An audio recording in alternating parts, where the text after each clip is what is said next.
garantisadong mababaliw siya kapag hindi ka na naghahabol.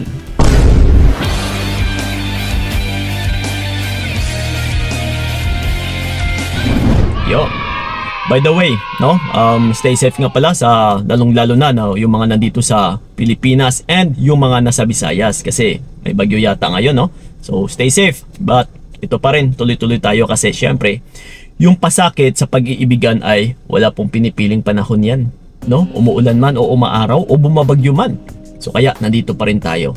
So ngayon, balik tayo sa topic natin na magagarantiya ko po sa inyo na siguradong maghahabol po siya once na hindi ka na naghahabol. So bakit nga ba nangyayari ito? And ano po yung patunay na kung bakit siya talaga ay mababaliw kung hindi ka na maghahabol? And yes, dahil sa kabaliwan ay siya pa rin or siya na rin ito yung maghahabol sa'yo. So ayaw mo ba nun? So syempre Kuya Kiko, gustong gusto ko po. So ito ngayon yung tatalakayin natin sa video na ito.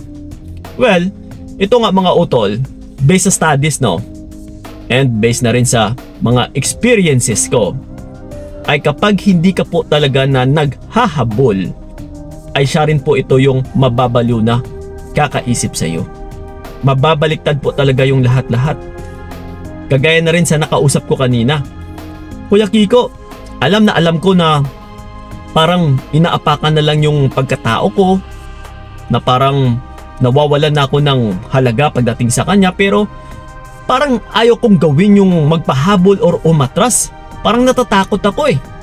So ngayon, ang question natin is, siya ba may takot na mawala ka? Kung nababaliwala ka lang naman ng partner mo, niloloko, diyan pa lang nagpapahiwatig na wala siyang takot na mawala ka. Oh. So kapag wala pong takot yung partner mo na mawala ka, do you think minamahal ka nito? Hindi ko nga po alam Kuya Kiko eh. Actually, no, klarong-klaro po utol na makikita natin kaagad yung kasagutan na hindi ka minamahal ng taong ito. Kung wala po siyang takot na mawala ka, is a clear sign na hindi ka po minamahal ng taong ito. Kagaya sa'yo, na kung minamahal mo siya, di ba, automatically magkakaroon or meron ka talagang takot na mawala yung taong ito. Kasi minamahal mo siya eh. So but pagdating sa kanya, bakit nga ba wala siyang takot? Simple as dahil hindi ka naman niya minamahal. Ganun lang po ang sagot doon. So Kuya Kiko, pero paano? Parang naguguluhan kasi ako. Ang buong alam ko talaga is mahal na mahal niya ako. Even nga na palagi niya namang sinasabi na mahal niya ako, pero naguguluhan ako sa kinikilos niya. Then, wala kang ibang paniniwalaan kundi yung kinikilos niya. Kasi ang salita utol, no? Huwag ka pong magpakabulag. Huwag kang maniwala dyan. Madali lang yan i-construct. Madali lang yan buuhin. No, kumbaga pa, madali lang magpakunwari sa salita. Kahit ako ngayon. Yes, kung kausap mong kita sa ngayon, pwede kitang sabihan ng mahal na mahal kita. Yes. So, syempre, ayaw mong maniwala dahil wala pa akong pinapakitang kilos sa'yo. Diba? So, ganun naman talaga dapat. So, ngayon, kapag ito yung nakikita mo sa partner mo, na yung pinapakita niyang kilos ay kabaliktaran naman sa sinasabi niya na mahal ka niya, then, paano tayo maniniwala na minamahal ka niya? Yes. So, doon ka maniwala na sa bawat kinikilos niya na pinagbibigyan ka lang naman ng pasakit. Puro pasakit eh. So wag po tayong magpakabulag. And alam nyo ba, the more na kumakapit ka, the more na nagbubulag-bulagan ka, is parang wala ka na ring respeto sa iyong sarili. Ito ha, try nyo lang imaginein. No, napaka-simple logic lang, madali lang intindihin. Sa tingin mo, mas lalo kang magugustuhan ng partner mo kung ikaw mismo ay wala ng respeto sa sarili mo? Syempre hindi.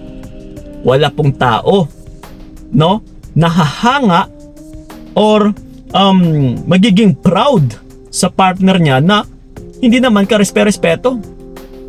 So syempre, mas naghahangad tayo or mas naghahanap tayo ng partner na yung tipong karespeto talaga. Yes? And yung tipong parang proud ka ipaglandakan or ipakilala No? Hangang-hanga ka sa partner mo. Dahil nga, mataas yung respeto niya sa kanyang sarili. So dahil lang din sa kanya, na ginagawa kanyang parang timang, parang ewan, na binabaliwala ka lang niya, and parang pinapasundan mo pa din or parang pinapatunayan mo din sa kanya na para ka nga talagang timang, na para ka talagang sunod-sunuran, na walang respeto sa sarili mo, mas lalo ka pong hindi magugustuhan ng partner mo. Yes. Ipagkumpara na lang natin. Halimbawa na lang, yung partner mo, no, na lalaki. Merong babae na medyo karespe-respeto kasi umaalma or something na may ginagawa kaagad kapag nararamdaman ng babaeng ito na parang niloloko lang naman siya ng lalaki. So, diyan pa lang nagpapahiwatig na yung babae is may respeto sa kanyang sarili. So, mas lalo po itong magugustuhan ng partner mo kasi may respeto yung babaeng ito sa kanyang sarili. Versus sa'yo, or compare natin sa'yo, na kahit may kinakausap na siyang iba, na kahit binabaliwala ka na niya, na kahit binablock and unblock ka na niya, na kung ano-ano pa dyan na pang e-echapwera, ay nandyan ka pa din, no, sunod-sunuran, naniniwala, uto-uto, nakikinig, no, nagpapauto. So dyan pa lang, makikita na ng partner mo na, uy, yung babaeng ito is parang, akala ko kahanga-hanga to dati, akala ko karespe-respeto to dati, pero ngayon parang ganito lang pala kababa yung value nito, na kahit pala bababuyin ko yung babaeng ito is andyan pa din. So syempre, wala siyang ibang pipiliin utol kundi doon sa isang babae na kahanga-hanga. Kasi pagdating sa'yo wala kumapit ka palalo. Yes! So, pero kung babalik na rin natin, what if Kuya Kiko, inatrasan ko siya, hindi ko na siya hinahabol. Yes, dito na po ngayon papasok na siya po ay mababaliw. Dahil sa kakaisip ng kakaisip na kung bakit dati ay habol ka naman ng habol pero ngayon, bakit hindi na? So mag-iiba po yung conclusion niya. Kumbaga pa yung anticipation niya, no? Kumbaga pa kung ano yung ine-expect niya ay hindi pala or mali pala, masasaktan po siya utol. No? Maguguluhan talaga ito sa kakaisip na, uy, bakit kaya? Akala ko mahal na mahal ako ng babaeng ito. Akala ko habol ng habol ito. Akala ko papatawarin pa rin ako neto kasi dati ganito naman ang ginagawa nun No, kahit anong ginagawa ko sa kanyang pambababoy, pambabastos, ay pinapatawad pa rin ako ng babaeng ito. Pero bakit ngayon hindi na? Yes, so yan na po ang magugulo sa isipan ng isang lalaki. Dito na po siya maguguluhan. Yan at yan na po yung papasok sa kanyang isipan na question mark na kung bakit nakakayanan mo na sa ngayon. So mag-iiba yung conclusion niya na yung taong palang sobrang mahal na mahal siya ay pwede rin palang mapagod. Pwede rin palang mawala na ng gana. Natitigil din pala, nawawala rin pala. No, umiiwas or umaatras din pala sila. So ganun po yun. So dito mo po matatapyas yung kayabangan ng isang lalaki, lalong-lalo na kapag babaero, feeling gwapo, sinungaling, or whatsoever. Yung tipong nanglalaro lang ng mga kababaihan. So, di ba? Kung imagine natin, kung lahat kayo ng mga babae ganito, dinadump nyo kaagad yung lalaking manloloko, sa tingin mo may manloloko pa yung lalaki? Di ba? So, ganun po utol. Utak ang kailangan mong gamitin. Huwag masyadong magpadala sa iyong emosyon. Kahit sabihin pa nating mahal mo yung taong ito, but the question is, mahal ka nga ba niya? Kasi nga, binabaliwala ka lang Wala nga siyang takot na mawala ka. Okay? Klaro-klaro? So yun ang po mga utol, sana'y nakatulong yung video na ito, and then sa may mga katanungan man dyan about sa video na ito, you can leave a comment na dyan sa ilalim and sasagutin namin yan, lalong-lalo na sa pinaka-latest payo videos namin, and dyan po kami magre-reply sa aming YouTube channel.